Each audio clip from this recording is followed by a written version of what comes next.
Hello. Happy Tuesday. Even though I feel like mentally I'm a day ahead. Right now I'm in Wednesday, but it's Tuesday. We'll go with it. So I didn't start off today with a free draw. I started off by setting these out. These are all the free draws I've done so far. I know there's another chunky stack of them, but I have no idea where they are. Or else they'll be up here. But these are like the most recent ones. I was looking at kind of the similarities and all the different, like the patterns that are happening and like what I like, what I want to incorporate, and also like if I want this to be a bigger piece or just take inspiration from it. So, but as I was doing it, these two pieces, I had this piece and this piece right here since 2020, I believe, but they're not done. I left them. I did like a series of like very minimal pieces, and I'll do like a little slideshow of those. But yeah, it was like just the eyes, the nose, and the lips, and that's really it. And just the flow of the colors moving throughout the face with a plain background, like a solid color black background. But for these ones, I just felt there's like, there needed to be something else, something more, something going on, happening. And so I was like, okay, let me pick some of my favorite things that are happening in here and incorporating them into the background. I did like a little Procreate thing where I was just really going through, I picked this one and I want to see how it would look on that one, but I didn't end up liking any of it. So I'm just gonna go ahead and play on here instead of on Procreate, using my pastels, looking at certain patterns that I like, certain color combinations, like certain places where I put the lines. Like one thing that's stood out the most is this piece. This one and these kind of green background things that are happening right here. So I'm gonna try and incorporate that into here. And this is gonna be a diptych, so both pieces are gonna flow together and act as one. Yeah. Okay. Let's get to creating. Also, I want to mention that I will be back on this piece today as well. It's just, I'm almost done. I'm almost done, so I have to kind of let it sit and just keep looking at it. But right now, I honestly have nothing to add. I have nothing to add. Oh yeah, I did say I would make some of the words a little bit more prominent. That's it. But nothing else to do except for let it do its thing and speak to me, and then I can go ahead and finish it off and it'll be done. Sign it, date it, done. But yeah, I just wanted to update you on this piece and what's going on.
Hello,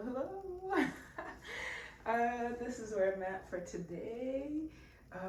Yeah, I pretty much just took the green parts from here and did them all over. At first, I was just gonna do just the edges, kind of like this, kind of like how the drawing is. But as I kept going, it just kind of, yeah, and it became the whole piece, even on the light blue one as well, which it's drying right here, so I can't really pick it up. But yeah, it's like it became its own thing, and I don't know if I'm gonna bring in any more of the designs from here that I have. Yeah, I don't think I'll bring in any more of the designs that are going on in here into my pieces, just because I really enjoy just this almost monochromatic thing happening, and I want to keep that. I mean, I'll probably end up adding a little bit of color, a little bit of in there, but right now this is it. And I mean, tomorrow I'll come in and add a bit more layers. Yeah, bringing out some of these the sections, adding the white, and some of them also look like teeth, so I'm definitely gonna play with that a little bit. Yeah, and I also this piece was hanging in here, and this one I did around in 2020, which would be like January 2020, because I did these like the end of 2019. So January 2020, continuing on this series, but I had started bringing in like little things into the background. So it's nice to be back and use kind of what I've learned and bring it into these pieces. But it's nice to see kind of the beginning ideas, the beginning thoughts of what was happening at that time. So yeah, it's so cool. It's so cool just to see the connections and just how it started and where I'm at now. But yeah, these are like little ideas that I was gonna turn into bigger paintings, and now it's happening. So it's so cool to see. But yeah, thank you so much for watching. Much love, Nibizi.